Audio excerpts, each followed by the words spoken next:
अस्सलाम वालेकुम फ्रेंड्स, ए एटेंस देखो सुनो जानो में खुश आमदीद। वो हस्ती के जिसके आने से अरब में निखार और बहार आ गई, जहालत के घटाटोप अंधेरे ख़त्म हो गए, अमनो सुकून का पैगाम अरब से निकलकर कुल कायनात में फैल गया।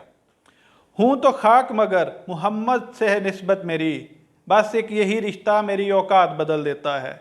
फ्रेंड्स, आज का हमारा टॉपिक है हम सब के रोल मॉडल हज़रत मोहम्मद सल्लल्लाहु अलैहि वसल्लम की ज़िंदगी, जिस पर अमल पैरा होकर हम दुनिया व आखिरत की कामयाबियां समेट सकते हैं, जिनकी ज़िंदगी हमारे लिए मुकम्मल ज़ाब्ता हयात है। आप सल्लल्लाहु अलैहि वसल्लम का ताल्लुक़ कुरैश अरब के मुअज़्ज़ज़ तरीन कबीला बनु हाशिम से था। इस ख़ानदान की शराफत, ईमानदारी और सखावत बहुत मशहूर थी। हज़रत मोहम्मद मुस्तफ़ा सल्लल्लाहु अलैहि वसल्लम खुदा के आखिरी नबी और खुदा की तमाम मखलूक के लिए रहमत, जिन पर ईमान लाने वाले मुसलमान आज दुनिया की आबादी का 5वां हिस्सा हैं। मक्का मुअज़्ज़मा अरब में 20 अप्रैल 571 ईस्वी को पैदा हुए। बासत से पहले आप सल्लल्लाहु अलैहि वसल्लम गारे हिरा में इबादत फरमाया करते थे। आखिर अल्लाह ताला ने आप सल्लल्लाहु अलैहि वसल्लम को नबूवत अता की। मई 632 ईस्वी को मदीना मुनव्वरा में आपने इंतकाल फरमाया। मेरे कल्ब को भी नसीब हों तेरी ज़ात से वही निस्बतें, वो जो अज़मतें थी अवैस की, वो जो राबते थे बलाल के, वो अनवर अकरम हबीब यासीन तौहा मलजा मावा सरवर कायनात खातमुल मुरसलीन हज़रत मोहम्मद सल्लल्लाहु अलैहि वसल्लम की सीरत ना कि सिर्फ अरब बल्कि पूरी दुनिया के लिए नमूना बन गई और आप सल्लल्लाहु अलैहि वसल्लम इंसान कामल कहलाए। आप सल्लल्लाहु अलैहि वसल्लम बच्चों, बूढ़ों, औरतों, जानवरों, कौम दर कौम, मुल्क दर मुल्क, करिया ब करिया, कू ब कू, जू ब जू, यहाँ तक कि बेजान और नबातात के लिए मिसाल बनकर आए। सूरह कलम आयत नंबर 2 में खुदा ताला फरमाता है कि हम कलम और दवात को और इसको जो इनसे लिखा जाता है शहादत के तौर पर पेश करते हैं। फिर आयत नंबर 5 में अल्लाह ताला फरमाता है, यानी इसके अलावा हम ये भी कसम खाते हैं कि तू मोहम्मद सल्लल्लाहु अलैहि वसल्लम अपनी तालीम और अमल में नहायत आला दर्जा के अखलाक पर कायम है। इस इरशाद रब्बी का सबूत हजूर सल्लल्लाहु अलैहि वसल्लम की रोज़मर्रा की ज़िंदगी से मिलता है। आपके आने से औरत को वो मुकाम मिला, वो साया रहमत मिला कि इसको दुनिया में इंसान के हकूक़ से माला माल किया गया। लड़कियों को जो ज़िंदा दरगोर करने का रवाज था, इसका ख़ात्मा भी आप सल्लल्लाहु अलैहि वसल्लम के इखलाक से हुआ। आप सल्लल्लाहु अलैहि वसल्लम की सीरत हर तबके के बच्चे के लिए आम थी, जिसकी मिसाल आप सल्लल्लाहु अलैहि वसल्लम की ज़िंदगी के बेशुमार वाक़यात देते हैं।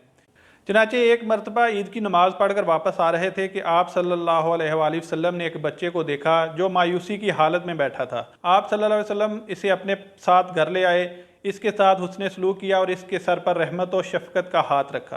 आप सल्लल्लाहु अलैहि वसल्लम ने अपनी पूरी ज़िंदगी में कभी भी किसी ग़ुलाम या औरत पर हाथ नहीं उठाया। ये आप सल्लल्लाहु अलैहि वसल्लम की सीरत का साया ही था कि जब ज़ैद बिन हारिस के वालिदैन इनको लेने आए तो उन्होंने जाने से इनकार कर दिया। इसी तरह एक मरतबा एक हबशी की आंखों पर आप सल्लल्लाहु अलैहि वसल्लम ने हाथ रखा। आप सल्लल्लाहु अलैहि वसल्लम के दरियाफ्त करने पर इसने बताया कि सवाए आप सल्लल्लाहु अलैहि वसल्लम के मुझसे कोई भी इतनी मोहब्बत का इजहार नहीं कर सकता, जबकि वो इंतहाई बदशक्ल और गरीब था। लेकिन अपने करदार ने इस पर साया फगन होकर आइंदा दुनिया के लिए ये मिसाल कायम की कि किसी को कमतर ना जानना। आप सल्लल्लाहु अलैहि वसल्लम का करदार कैदियों के लिए भी बेमिसाल था। एक जंग के मौका पर कुछ कैदी रस्सियों से बंधे हुए थे। इनमें आप सल्लल्लाहु अलैहि वसल्लम के चचा अब्बास भी थे। रस्सियाँ चौंके मजबूती से बंधी थी, इसलिए वो करा रहे थे। हजूर सल्लल्लाहु अलैहि वसल्लम को मालूम था कि अब्बास इंतहाई आरामदेह ज़िंदगी में पले बड़े हैं, इनसे ये सख्ती बर्दाश्त नहीं हो रही। इस आलम में हजूर सल्लल्लाहु अलैहि वसल्लम इंतहाई बेचैन और परेशान थे कि इनके कराहने की आवाज़ बंद हो गई। आप सल्लल्लाहु अलैहि वसल्लम ने सहाबा कराम से इसकी वजह पूछी तो उन्होंने कहा कि हमने इनकी रस्सियाँ आप सल्लल्लाहु अलैहि वसल्लम की परेशानी को देखते हुए ढीली कर दी हैं। आप सल्लल्लाहु अलैहि वसल्लम ने फरमाया कि सब कैदियों की रस्सियाँ ढीली कर दो। इसी तरह एक मरतबा आप सल्लल्लाहु अलैहि वसल्लम की नज़र एक ऊँट पर पड़ी जो बेहद कमज़ोर था। आप सल्लल्लाहु अलैहि वसल्लम ने इसके मालिक से कहा कि देखो, तुम्हारा ऊँट मुझसे शिकायत कर रहा है। देखिए आप सल्लल्लाहु अलैहि वसल्लम की सीरत की नरमी का बुलंद पाया मेयार कितना हसीन है कि जानवर ने आप सल्लल्लाहु अलैहि वसल्लम की तरफ देखा तो सिर्फ आप सल्लल्लाहु अलैहि वसल्लम ने ना सिर्फ इसके लिए चारे का इंतज़ाम करवाया बल्कि इसके मालिक को नसीहत भी की कि इसका ख्याल रखा करो। इसके अलावा एक बार हज़रत आयशा रज़ी अल्लाह ताला अन्हा और हज़रत हिफ्सा रज़ी अल्लाह ताला अन्हा ने हज़रत सफ़िया रज़ी अल्लाह ताला अन्हा से कहा कि हम तुमसे अफजल हैं क्योंकि हम हजूर सल्लल्लाहु अलैहि वसल्लम की अज़वाज और चचा की बेटियां हैं। इस बात का जिक्र हज़रत सफ़िया रज़ी अल्लाह ताला अन्हा ने हजूर सल्लल्लाहु अलैहि वसल्लम से किया। आप सल्लल्लाहु अलैहि वसल्लम के इखलाक की म्याना रवि ने इंतहाई हिकमत अमली से काम लिया और कहा कि तुमने कहना था कि तुम मुझसे कैसे अफजल हो सकती हो। हज़रत मोहम्मद सल्लल्लाहु अलैहि वसल्लम मेरे खावंद, हारून मेरे वालद और मूसा मेरे चचा हैं। ज़रा गौर करें कि आप सल्लल्लाहु अलैहि वसल्लम के इखलाक ने यह गवारा ना किया कि इनकी बीवी अपने आप को कम तर समझे। ये तमाम अखलाकियात तो जानदारों के लिए थीं, मगर नबातात भी आपकी अतात में झुक जाते थे, आपकी रहमत और शफ़क़त से महरूमी को महसूस करते थे। मस्जिद नबवी सल्लल्लाहु अलैहि वसल्लम में जिस दरख्त के साये में आप सल्लल्लाहु अलैहि वसल्लम खुतबा देते थे, वहाँ मिंबर तामीर हो गया तो आप सल्लल्लाहु अलैहि वसल्लम ने खुतबा देने के बाद कहा कि आज ये दरख्त उदास है और रो रहा है, यानी ये नज़ारा आपने कशफी हालत में देखा। बस आप सल्लल्लाहु अलैहि वसल्लम की सीरत हर खास व आम के लिए थी। आप सल्लल्लाहु अलैहि वसल्लम की बुलंद पाया सीरत का एतराफ़ ना सिर्फ आपके मानने वालों ने किया बल्कि गैरों ने भी इसका एतराफ़ किया है। लंदन की ऑक्सफोर्ड यूनिवर्सिटी में कतबे पर एक इबारत लिखी है जिस पर नंबर वाइज दुनिया के 10 इंसान कामल आदमियों के नाम लिखे हैं।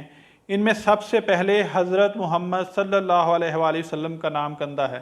हजूर सल्लल्लाहु अलैहि वसल्लम की सीरत गैरों की नज़र में भी बहुत मोतबर है। एक अंग्रेज़ ने अपनी किताब हीरोज़ लिखी है।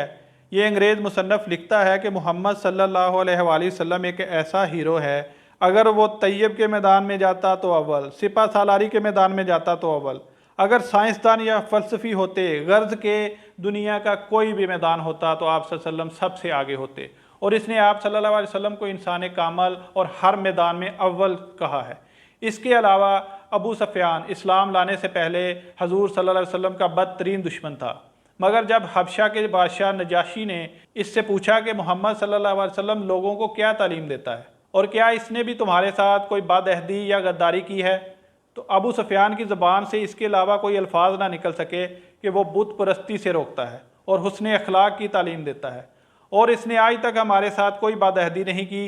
ये वो आप सल्लल्लाहु अलैहि वसल्लम की सीरत के तमाम पहलू हैं जिनको गैरों, अपनों, दोस्तों, साथियों और ग़ुलामों ने, गर्ज के हर एक ने इनको तस्लीम किया है। फ्रेंड, इसलिए हमें भी चाहिए कि 20वीं सदी की चकाचौंध चांदनी से मुतासर होने की बजाय आप सल्लल्लाहु अलैहि वसल्लम के नक्शे कदम पर चलें और इस्लाम के झंडे को आप सल्लल्लाहु अलैहि वसल्लम की सुन्नत पर अमल पैरा करते हुए बुलंद करें।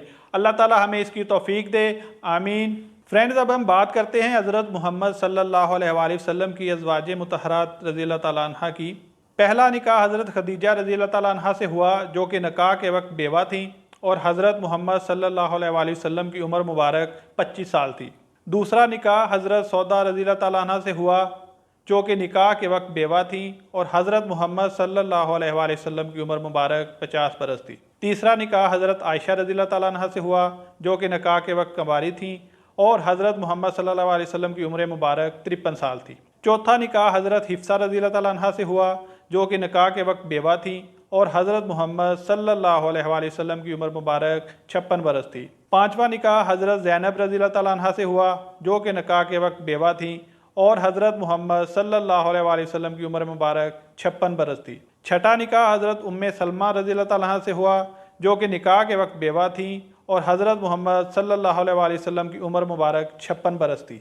सातवां निकाह हज़रत ज़ैनब रज़ियल्लाहु ताला अन्हा से हुआ, जो कि निकाह के वक्त मुतलका थी और हज़रत मोहम्मद सल्लल्लाहु अलैहि वसल्लम की उम्र मुबारक 58 बरस थी। आठवां निकाह हज़रत जवेरिया रज़ियल्लाहु ताला अन्हा से हुआ, जो कि कैद से आज़ाद हुई थी और हज़रत मोहम्मद सल्लल्लाहु अलैहि वसल्लम की उम्र मुबारक 58 साल थी। नौवां निकाह हज़रत सफ़िया रज़ियल्लाहु ताला अन्हा से हुआ, जो कैद से आज़ाद हुई थी। हज़रत मोहम्मद सल्लल्लाहु अलैहि वसल्लम की उम्र मुबारक 60 बरस थी।